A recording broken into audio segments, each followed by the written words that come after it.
সৰ্বপ্ৰথমতে সৃষ্টিকৰ্তা প্ৰভু শ্ৰীলৈ কোটি কোটিবাৰ ধন্যবাদ জনাইছোঁ। লগতে মহান শ্ৰদ্ধা আমাৰ গুৰু পিতা আৰু গুৰুমাৰ শ্ৰীচৰণত সেৱা জনাইছোঁ।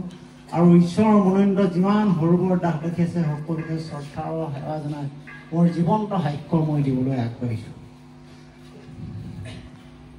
মোৰ প্ৰথম এই ঈশ্বৰ গৃহলৈ মোৰ পৰিবাৰ আহিছিলে 2021 চনত। তাৰপিছত মোৰ এটা বহুত ডাঙৰ বেমাৰ আছিলে, পেটৰ বিষত মই টাউনত বাগৰি থাকোঁ। প্ৰত্যেক বছৰে মই এটা চেলাইন আৰু 4টা বেজী ৰাতি 12টা বজাত হ'লেও ডক্টৰ মাতি আনি মোক পোজ কৰি লওঁতে মই শান্তি পাওঁ, নহ'লে মই শুব নোৱাৰোঁ, বহিব নোৱাৰোঁ, অকল চিঞৰি থাকিবলগীয়া হয়। কিন্তু মোৰ পৰিবাৰে যেতিয়া 2021 চনত আহিছিলে, পৰিবাৰে মোক ক'লে যে পিতাই এনেকৈ মৰাণত এনেকুৱা এটা হেৰি আছে, প্ৰাৰ্থনা গৃহ আছে, তাত গৈ মোৰ ওচৰত দেখি আহিলোঁ, শুনি আহিলোঁ। আৰু এই বিশ্বাসত যদি আপুনি লৈ প্ৰাৰ্থনা কৰে আপোনাৰ বেমাৰটো আৰোগ্য হ'ব। মই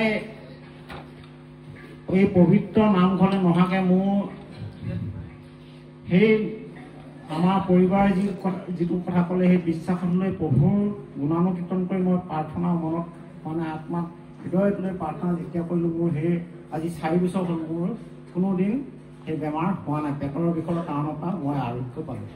এয়াই মোৰ জীৱন্ত সাক্ষ্য।